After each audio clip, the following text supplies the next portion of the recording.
Good evening and welcome to Tucker Carlson Tonight. The promise of a meritocratic society is that the most capable people will rise to the positions of the greatest authority. In a meritocracy, for example, you would hire heart surgeons because they're good at heart surgery, not because of how they look or who their parents are. A meritocracy is the only fair way to run a society, and fairness matters to people, always, everywhere. Plus, it works well. Fewer people die on the operating table when you do it that way. For generations, this is how American society ran. If you were smart and you worked hard, you could compete on pretty much equal footing against anyone else in America. They tell you that was never true, but it was true. It was called the American dream. People moved here from all over the world to partake in that system. But there was a political problem with it. If you've got a meritocratic society, it's pretty hard to play race politics because race plays no role in advancement. Individual initiative is what matters. Group interests are irrelevant in a meritocracy. Now, that may sound idyllic to you. It may sound like the kind of country you'd want to live in. But for the Democratic Party, it was a disaster. How do you get your voters to the polls if they're not racially aggrieved? It's hard. So at the tail end of the civil rights movement, after all the legislation guaranteeing equality under the law had already been passed, Democrats introduced a new concept. They called it affirmative action. The idea was to punish or reward Americans based on the color of their skin. Ironically, this was precisely the evil practice that the civil rights movement was designed to abolish. Racial discrimination was unequivocally wrong. That was the whole point of the skirmish on the Edmund Pettus Bridge and the March on Washington. Oh, but no, said Democrats, slyly repainting the slogans on the barn. Actually, racial discrimination can be good. It all depends on who's being discriminated against. That was their argument. That is still their argument more than 50 years later. But even now, after all of this time, most people, if you explain it clearly, don't really buy it. Wait, I can't have a job or get into college or get a federal contract because I was born with the wrong skin color? That sounds wrong. And of course, they're right. Affirmative action is wrong. It's totally immoral. It's completely unfair. And now, for the first time in years, the Democratic Party is being forced to defend it in public. The Supreme Court is now considering a case about affirmative action in college admissions, at Harvard specifically. Because they understand that their power depends on maintaining the racial spoil system they created, Democrats are defending the indefensible with maximum ferocity. Unfortunately for them, it's not that easy to do. Affirmative action is not only the very definition of racism, it's also highly embarrassing in its particulars. The closer you get to it, the more embarrassing it is. When you elevate people on the basis of their appearance, you tend not to get very impressive people. Why would you?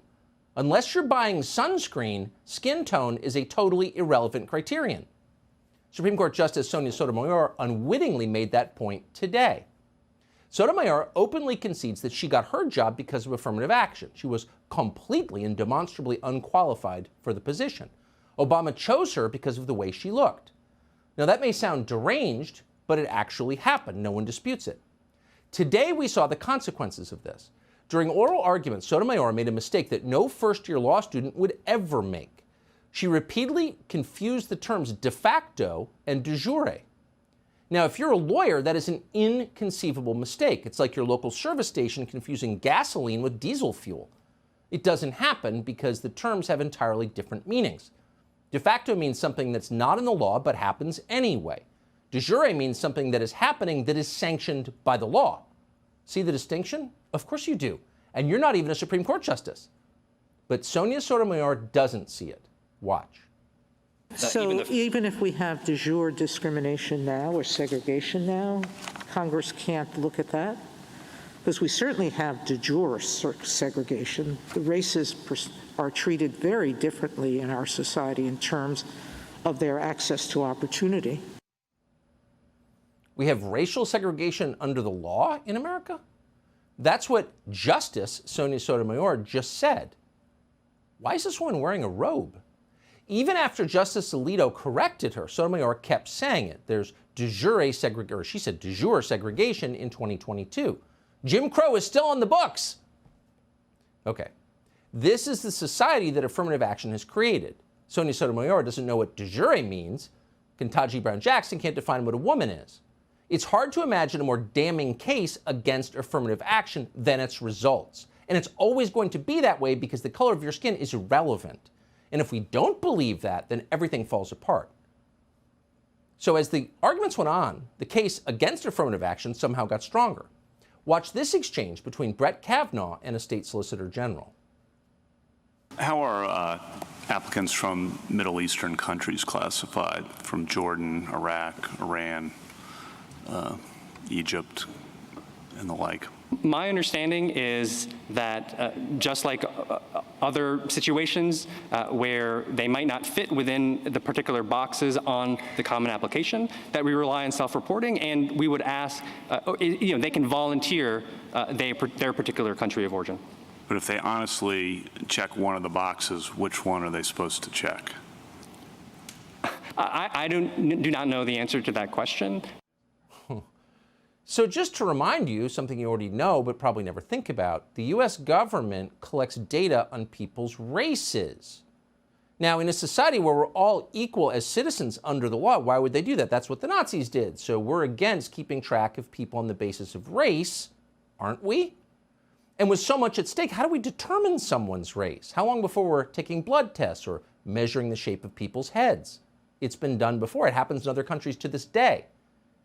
It's really dark and disgusting.